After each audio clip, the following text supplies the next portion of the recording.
Na Prever FM, você começa o dia bem informado. 7h43, já está aqui no estúdio o Dr. Rodrigo Gibim. Afinal de contas, hoje é dia do Mexa-se com Saúde. Dr. Rodrigo, bom dia, mais uma vez, obrigado pela presença. Bom dia a todos, vamos discutir exercício e suas nuances relacionadas às particularidades da nossa cidade. Bom, quando, independente da temperatura, o aquecimento é fundamental.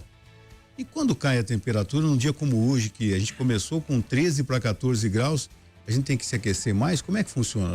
Olha que interessante, né? Nós discutimos essas alterações de condição climática relacionada ao exercício ano passado, lá para junho, né? E hoje estamos antecipando, comecinho de maio, a gente já vem essas instabilidades climáticas, mas nesse papel informativo e formativo, sempre bom ter essas repetições para reforçar realmente esses conceitos, né, de proteção, de realmente que a gente extrai os benefícios do exercício físico, diminuindo os riscos da prática, né? E a resposta para sua pergunta, que foi muito boa, é realmente sim, né? Não é uma impressão apenas pessoal, né, individual, de que no frio a gente tem que pegar no tranco, né? Aquecer o álcool, né? Então o músculo realmente ele tem uma condição perfusional, né? A quantidade de sangue que chega nele fica menor, né? A gente no frio, uma das coisas que faz a gente manter a temperatura, né? É redistribuir o fluxo de sangue, né? Tentar jogar o sangue mais para a periferia e tirar o sangue ali dos órgãos não essenciais que estão sendo trabalhados naquele momento, né? E considerando o músculo, quando ele está inativo, ele fica mais restrito de receber fluxo sanguíneo. Consequentemente, ele fica mais rígido mesmo, né? Aquela percepção de ter que se aquecer, ser mais difícil para levantar, dar mais preguiça, é uma situação real. Então, no início da prática esportiva é fundamental o aquecimento, né? Alguns movimentos mais leves, particularmente se, né, a pessoa tem essa instrução. Não, o aquecimento não quer dizer alongamento, né? Não necessariamente alongamento. Existem até alguns vieses a respeito do se deve se fazer o alongamento ou não, em que momento o alongamento. Mas particularmente as mobilidades leves, mobilidades articulares e preparando a articulação, preparando o músculo para o exercício que vai vir, né? E isso, obviamente, pode ser instruído por um profissional de educação física. Como fazer mobilidades do membro superior, mobilidades do membro inferior, mobilidades de tornozelo, mobilidades de quadril, mobilidades de ombro, né? E aí, começar com exercícios mais simples. Uma coisa que todo mundo sabe fazer do tempo de escola, por exemplo, polichinelo, né? Um movimento simples com ativação corporal completa de membros superiores, membros inferiores e core. Antes de começar qualquer prática de exercício físico, já te põe uma condição de aquecimento. Equaliza a temperatura do corpo, melhora a redistribuição de fluxo, diminui a sobrecarga cardiovascular e aquece a musculatura antes da prática do exercício. O músculo quente que a gente fala, o músculo aquecido, ele tem menos chance de lesão ou não tem nada? Com certeza, tem tudo a ver, ótima pergunta também. Então, um músculo mais enrijecido, com menos condição perfusional, ele fica mais tendencioso a ter, por exemplo, os estiramentos, né? Então ele fica numa condição que ele não está distribuído homogeneamente o sangue nele. Então vão ter áreas que vão ficar mais tensas, áreas mais flácidas, e essa desproporção de força faz com que possa romper uma fibra muscular, ter uma dor, enfim, ou até uma lesão muscular mais grave. Quando você termina um exercício, uma atividade física com temperaturas baixas, o que é mais recomendável fazer? Desculpa, por favor. Você terminou a atividade física. Terminou a atividade física. Tem gente que faz alongamento, tem gente que faz isso. A temperatura está baixa. O que você deve fazer? Então, como eu falei, o alongamento ele é relativo, tá? No início da atividade, a nossa tendência mais, digamos assim, atual, há controvérsias, não é homogêneo isso, tá?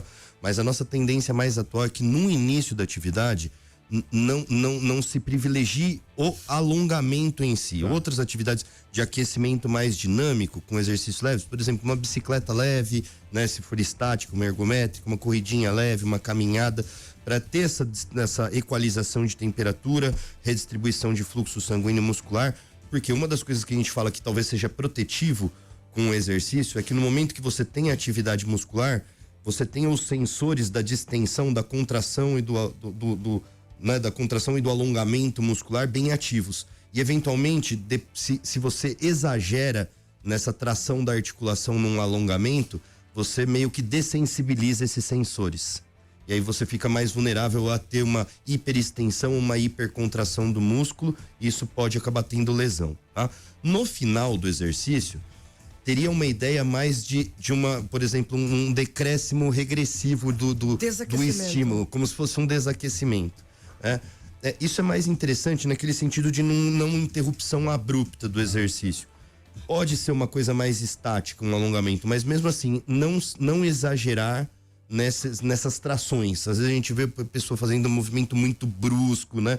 Muito excessivo, que também tende a essa dessensibilização desses sensores de proteção. E aí o músculo muito aquecido, ele vai tender a perceber menos, digamos assim, já pela condição de hiperaquecimento ou de trabalho.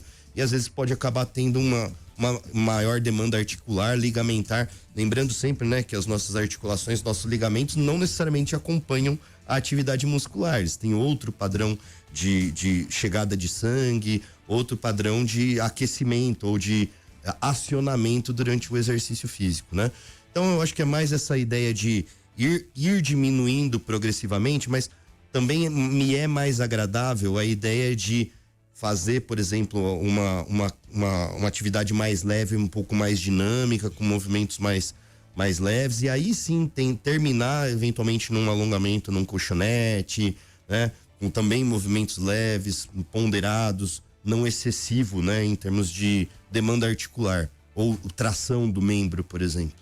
É aconselhável alterar o tempo de execução de um exercício, digamos assim, conforme a temperatura, se tá mais frio ou tá mais quente, você pode fazer por mais tempo, ou é aconselhável fazer por menos tempo? Aí eu acho que é mais nível de condicionamento, Ellen, mas eu teria mais cautela nesse sentido quando for exercício ao ar livre, né? O exercício ao ar livre, principalmente pro não condicionado, eu acho que ele vai ter que ter maiores cuidados com mais tempo de exposição, né? Uhum. E aí eu acho que entra mais para as recomendações gerais mesmo, né? Uma vestimenta mais adequada, evitar roupa de algodão, né? Porque a roupa de algodão, ela tende a não ter uma secagem rápida do suor, então ela fica gelada, né? Então, por exemplo, você treina na academia com uma roupa de algodão, sai no tempo frio, fica aquele úmido e aquilo lá gela demais o corpo. Isso, para quem pode ter alguma sensibilidade, alguma alteração imunológica, transitoriamente pode acabar perturbando um pouco, né? A outra situação é interessante, principalmente no exercício ao ar livre, camadas, né? Camadas de roupa, uma roupa térmica, e depois por cima da roupa térmica um moletom, por cima do moletom um corta-vento, depende obviamente também da temperatura, né? Proteger extremidades, principalmente em quem é mais vulnerável, né? Orelha, nariz, então usar touca, alguma coisa do tipo que possa combater o vento direto também, né? Evitar desencadear algum processo irritativo pela temperatura, né? Nas mucosas, uma otite, uma sinusite, uma rinite, são coisas interessantes e auxiliam a melhorar essa temperatura de entrada do ar frio, né? Uma coisa que pode desencadear sintoma respiratório é o ar muito frio não aquecido, por exemplo, por uma coisa comportamental, né? A gente tende a respirar pela boca, né? Num exercício de maior demanda.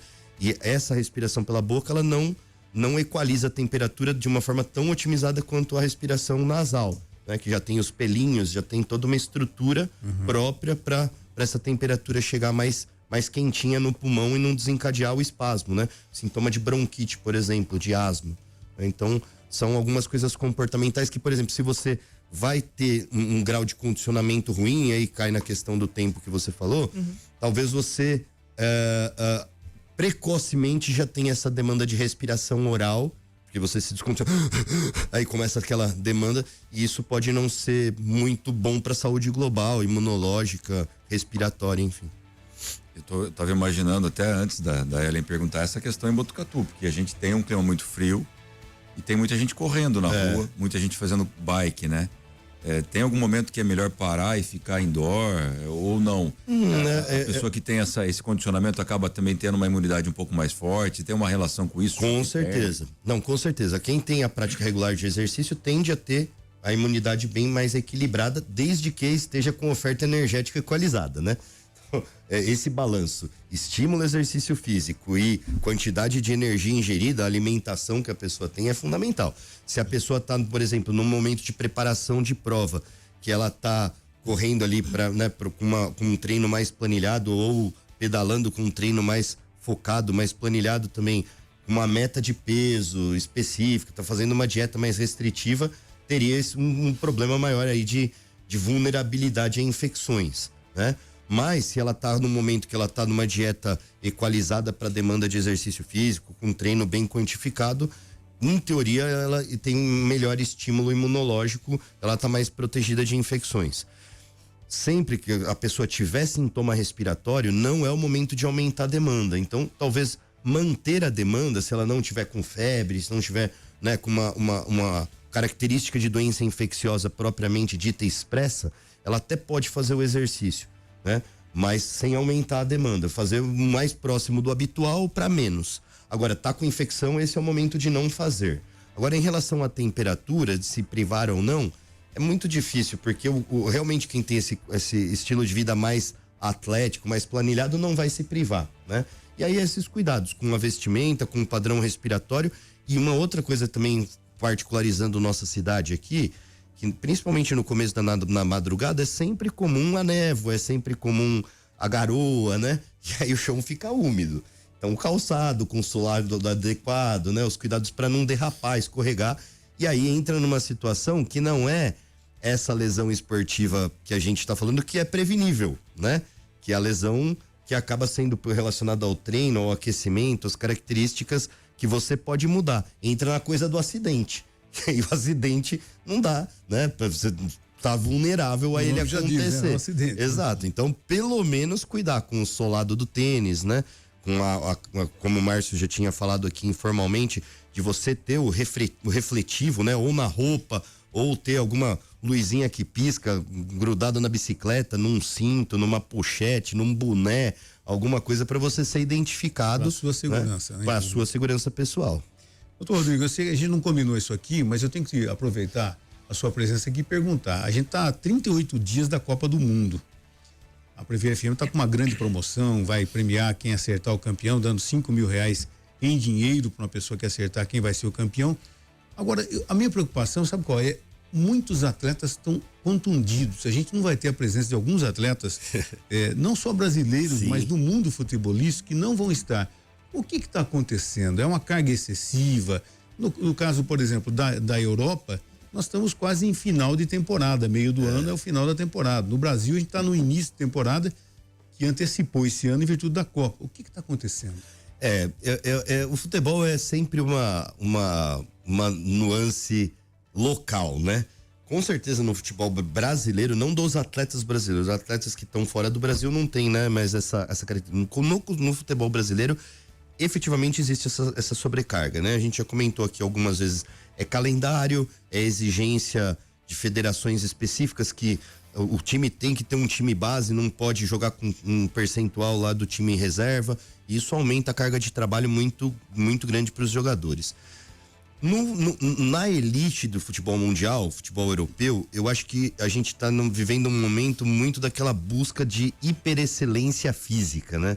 Nos modelos de grande expressão física, Cristiano Ronaldo, enfim, que óbvio, tem toda uma estrutura atlética em treinamento para proporcionar aquilo, mas não são todos os atletas que têm essas características. Então, embora seja mais ponderado a questão do calendário competitivo, né? Você vê, por exemplo, a Champions, né? Os campeonatos europeus, eles têm um calendário pesado, mas muito longe do que é aqui no Brasil, que tem Libertadores, Sul-Americana, campeonato regional, campeonato local, que tem a coisa muito comercial em cima dos campeonatos, né? Lá tem esse apelo comercial, mas é muito mais bem distribuído ao longo do ano competitivo, com uma ciência de treinamento muito mais focada em calcular a carga de trabalho dos atletas, enfim, e distribuindo essa demanda de hipercarga de trabalho.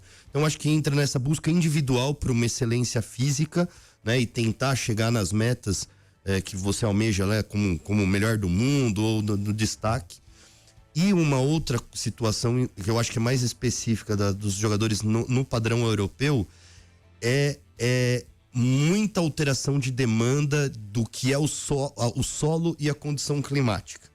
Então tem um monte de estádio híbrido, tem um monte de estádio de grama convencional, tem situação que você vai jogar na neve, tem situação que você vai jogar em calor extremo. E isso é uma hiperdemanda física que, por mais que tenha toda uma ciência do esporte para preparar esse atleta, é uma carga que é fora do habitual, né? Entendi. Então é interessante, por exemplo, quando o Crespo já estava fora do São Paulo e ele foi questionado a respeito do Lucas não querer jogar em campo híbrido ou sintético, né? E ele falou assim, eu acho que não é muito pertinente essa questão para o jogador de futebol, porque na Europa eu tinha que jogar na neve a -20, na Rússia, e depois tinha que jogar a 40 no Mediterrâneo, né? Então, em campos absolutamente diferentes. Mas é uma hipercarga de trabalho, com certeza, né? Essa alteração, tudo bem, vai trocar o solado da chuteira, mas o corpo tem que ser submetido a essas condições extremas, de chuva, neve, frio extremo, depois calor extremo, né? Com toda essa condição de treinamento e de busca pela excelência física, pela excelência técnica. Doutor Rodrigo, mais uma vez, muito obrigado pela presença e até a próxima. Até a próxima. Você ouviu Primeiro Jornal Previr FM.